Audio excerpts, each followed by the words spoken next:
Hello வணக்கம். இன்னைக்கு நான் உங்களுக்கு காட்ட போகிறது குழந்தைங்களுக்கு ஏற்படுற காமனான விஷயம் காஃப் அண்ட் கோல்ட். அதுக்கப்புறம் வயிற்று வலி, கேஸ், இந்த மாதிரியான விஷயங்கள் தான். குழந்தைங்க பெரும்பாலும் அழுதுகிட்டே இருக்கும், ஏன் அழுதுன்னு தெரியாது. அதுக்காக நம்ம அதுக்கு முன்னாடியே அவங்களுக்கு கொடுக்க வேண்டிய மருந்து தான் இது. இது யூஸ்வலாக நீங்கள் ஒரு வாரத்தில் 2 நாள் நீங்கள் இது கொடுத்துட்டு வந்தீங்கனாலே குழந்தைங்களுக்கு சளி, இருமல், வயிற்று வலி, கேஸ் ட்ரபிள், செரிமான கோளாறுகள், வயிற்றுல பூச்சி, இதெல்லாமே இருக்காது. இது நான் என் குழந்தைக்கு கொடுத்துட்டு வந்தது. இந்த ரெசிபி உங்களுக்கும் யூஸ் ஆகுங்கிறதுனால உங்களுக்கு இது நான் சொல்கிறேன். இது எல்லாமே நமக்கு யூஸ்வலாக கிடைக்கிற விஷயம்தான். இது முருங்கைக்கீரை கொழுந்து. முருங்கைக்கீரை கொழுந்து முருங்கைக்கீரையோட முருங்கைக்கீரை வேற உங்களுக்கே தெரியும், சளிக்கு ரொம்பவும் நல்லது. இது முருங்கைக்கீரை நம்மளே பெரியவங்க சாப்பிட்டு வந்தாலே நல்லா கோல்டுக்கு நல்லா ரிலீஃப் இருக்கும். அதுக்கப்புறம் இது வேப்பங்கொழுந்து. வேப்பங்கொழுந்து எதுக்காக சேர்த்திருக்கேனாக்கா, வேப்பங்கொழுந்தோட அந்த கசப்பு அது பூச்சிகள், அதாவது புழு, வயிற்றுல இன்ஃபெக்ஷன் இருந்துச்சுனாக்கா அது சால்வ் பண்ணும். அதுக்காக இது கொடுத்துருக்கேன். அதுக்கப்புறம் வெற்றிலை. வெற்றிலை சளி தொந்தரவுக்கு ரொம்ப ரொம்ப நல்லது. நல்ல ஒரு மெடிசன் சளிக்கு. பிளஸ் இது நல்ல செரிமானத்துக்கும் கொடுப்பாங்க. அதனாலதான் நம்ம சாப்பிட்டதுக்கு அப்புறம் வெத்தலை பாக்கு போடுற பழக்கம் நமக்கு இருந்துச்சு இல்லையா, அது இதுக்காக தான். நம்ம வெத்தலை சேர்த்துக்கிட்டோம்னாக்கா நமக்கு கூட நல்ல செரிமானம்லாம் நல்லா இருக்கும். இது துளசி. துளசி ஆப்வியஸா உங்களுக்கு தெரியும், இதுவும் சளிக்காக சாப்பிட்ற ஒரு மெடிசன் தான். அதுக்கப்புறம் இது குப்பைமேனி. இதுவும் சளிக்காக தான். இந்த மெடிசன்ஸ் எல்லாமே நம்ம பக்கத்துலயே நமக்கு எல்லா இடத்துலயும் கிடைக்கிறது தான். இது பாத்தீங்கன்னாக்கா கற்பூரவள்ளி அப்படின்னு சொல்லுவாங்க, கற்பூரவள்ளி இலை. இதுவும் சின்ன ஒரு கொழுந்து எடுத்து வச்சிருக்கேன். அதுக்கப்புறம் இது நொச்சி. நொச்சி, இந்த நொச்சி எதுக்காகனாக்கா, இந்த நொச்சி இலை நம்ம பெரியவங்க கஷாயம் வச்சு சாப்பிட்டா கூட அல்சர் ப்ராப்ளம்லாம் சால்வ் ஆகுதுன்னு சொல்றாங்க. அது மட்டும் இல்லாம பொதுவாக கிராமத்துல கொசுலாம் இருந்ததுனாக்கா அவங்க ஆலோட்டோ வேற எதுவும் போட மாட்டாங்க. நெருப்புல இந்த நொச்சியை தான் போட்டு புகை மூட்டுவாங்க.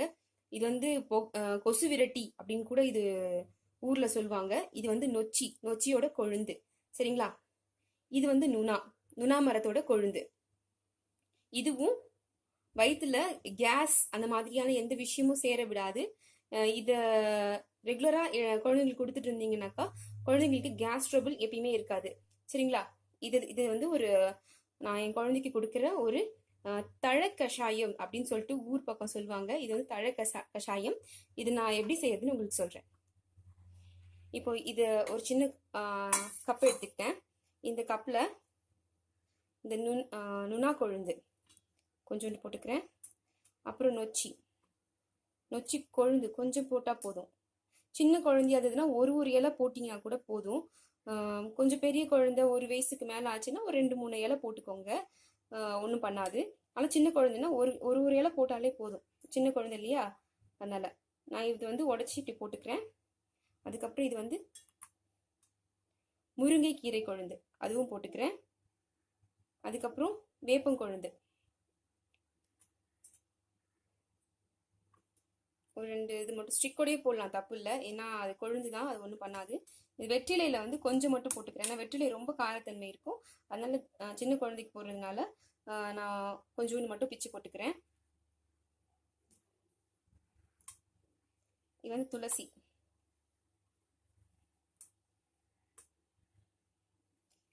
துளசி கொஞ்சம் 4 லீஃப் போட்டிருக்கேன். இது குப்பை மேனி. நான் சொல்லியிருக்கேன் எல்லாமே நமக்கு இங்கே சிட்டி சைட்லேயும் சரி ஊர்லேயும் ரொம்ப ரொம்ப காமனாக கிடைக்கிற ஒரு மூலிகை தான். இந்த நுணா நொச்சி தான் நம்ம சிட்டி சைடில் யாருக்கும் தெரியாது. மற்றபடி இது எல்லாமே நம்ம டே டு டே லைஃப்பில் பார்க்குற யூஸ் பண்ணுற செடிங்க தான். அதனால இது நமக்கு ரொம்ப கிடைக்கக்கூடிய செடி. இதை வச்சு நம்ம குழந்தைங்களுக்கு இது ரெகுலராக கொடுத்துட்டு இருந்தோம்னா கண்டிப்பாக காஃப் கோல்டு இருக்காது. இப்போ நான் பார்த்த சின்ன டம்ளரில் ஒரு 1/2 டம்ளருக்கும் கம்மியாக இவ்வளோதான் இந்த தண்ணி ஊற்றிருக்கேன்.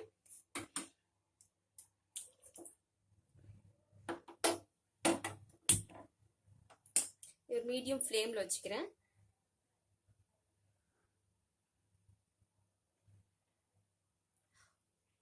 இப்போ நீங்கள் பார்த்தீங்கன்னா இந்த மூலிகை இது எல்லாத்தையுமே நான் போட்டு ஒரு 1/2 டம்ளருக்கும் கம்மியான கொஞ்சம் தண்ணியில் கொதிக்க வச்சிட்டு இருக்கேன். நமக்கு இது எந்த அளவுக்கு ப்ராடக்ட் கிடைக்கும்னாக்கா ஒரு பால் அளவுக்கு கிடைக்கிற வரைக்கும் நம்ம சுண்ட வைக்கணும் இதை. சரிங்களா? பார்த்தீங்களா, இப்போ கொதிக்க ஆரம்பிச்சிருச்சு.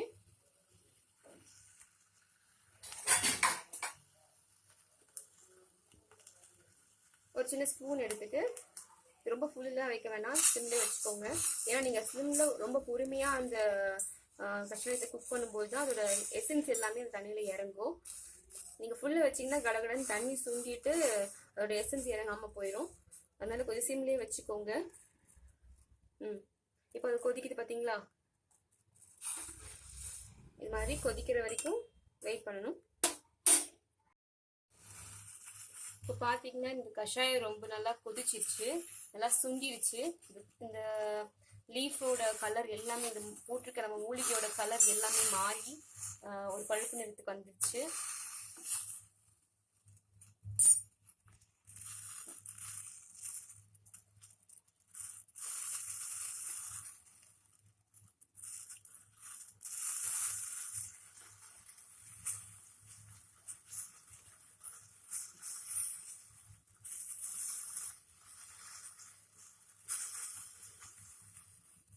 இந்த டைம்ல நம்ம ஸ்டவ் ஆஃப் பண்ணிக்கலாம்.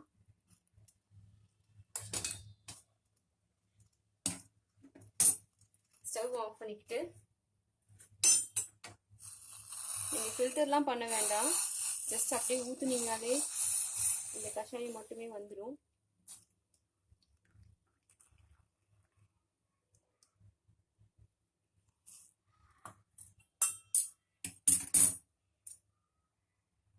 வேறு ஏதாவது இருந்துச்சுன்னா ஒரு ஸ்பூன் வச்சு எடுத்துருங்க. இப்போ பார்த்தீங்கன்னா நமக்கு தேவையான இந்த கஷாயம் கிடைச்சிருச்சு. இந்த கஷாயம் எதுக்கெல்லாம் கொடுக்கலானாக்கா, செரிமான பிரச்சனைகள் வரக்கூடாது, சளி பிரச்சனை இருக்கக்கூடாது, இருமல், அதுக்கப்புறம் வந்து கேஸ் ட்ரபிள், வயிற்றுல புண்ணு ஏதாவது இருந்துச்சுனாக்கா குழந்தைங்களுக்கு ஆற்றி விடும். அதுக்கப்புறம் புழு பூச்சி ஏதாவது வளர்ந்ததுன்னா குழந்தைங்களோட வயிற்றுல இருந்ததுனாக்கா பசி எடுக்காமல் இருக்கும் குழந்தைங்களுக்கு. ஸோ இது பசியும் நல்லா தூண்டி விடுற ஒரு கஷாயமா இருக்கு. அது மட்டும் இல்லாமல் இப்போ குழந்தைங்க வந்து 2 மாசத்துலேருந்து 3 மாசத்துலேருந்து இந்த கஷாயம் கொடுக்க ஆரம்பிச்சிடலாம். எது வரைக்கும் கொடுக்கலாம்னாக்கா 3 வயசு வரைக்கும் கொடுக்கலாம். நான் சொன்ன மாதிரி கொஞ்சம் பெரிய குழந்தையா இருக்கும்போது நம்பர் ஆஃப் லீவ்ஸ் கொஞ்சம் ஆட் பண்ணிக்கோங்க. இன்னும் கொஞ்சம் 3-4 லீஃபாக ஆட் பண்ணி நீங்கள் வந்து சேர்த்துக்கலாம். ஒருவேளை உங்களுக்கு இதில் ஏதாவது சில மூலிகை கிடைக்கலன்னா இருக்கிற மூலிகைகளை மட்டும் வச்சு கூட நீங்கள் இந்த கஷாயம் பண்ணி கொடுக்கலாம். எந்த தப்பும் கிடையாது. இது இல்லையே, இது இல்லாமல் நான் எப்படி செய்யறது அப்படின்னு நீங்கள் எதையும் யோசிக்க வேண்டாம். இருக்கிற 4-5 மூலிகைகள் மட்டும் கிடைச்சதுன்னா கூட அதை வச்சு நீங்கள் உங்களோட குழந்தைங்களுக்கு இது கொடுக்கலாம். குழந்தைங்களோட ஆரம்ப காலத்தில் கொடுக்குற இம்யூனிட்டி தான் வந்து குழந்தைங்க லைஃப் லாங் வரைக்கும் இருக்கும். இப்போ சின்ன வயசுல நீங்க இந்த மாதிரி கஷாயங்கள்லாம் கொடுத்தீங்கன்னா அது அவங்களோட இம்யூனிட்டி வந்து ரொம்பவே அதிகமா இருக்கும். உங்களுக்கு இப்போ தெரியாது, குழந்தைங்க வளரும் போது உங்களுக்கு அது கண்டிப்பா டிஃபரன்ஸ் தெரியும். நீங்க இந்த கஷாயம் ஒரு 1 மந்த் ரெகுலரா கொடுத்தீங்கனாலே உங்களுக்கு கண்டிப்பா குழந்தைங்களோட க்ரோத்ல நல்ல டிஃபரன்ஸ் இருக்கு. நான் இதை லைஃப்ல பார்த்துருக்கேன். அதனால உங்களுக்கு இதை ஷேர் பண்ணணும்னு நினைச்சேன். இந்த வீடியோ பிடிச்சிருந்தா லைக் பண்ணுங்க, ஷேர் பண்ணுங்க. ஏதாவது டவுட்ஸ் இருந்தால் கமெண்ட் பண்ணுங்க. உங்களோட டவுட்ஸ் கண்டிப்பா நான் கிளியர் பண்ண ட்ரை பண்றேன். தேங்க்யூ.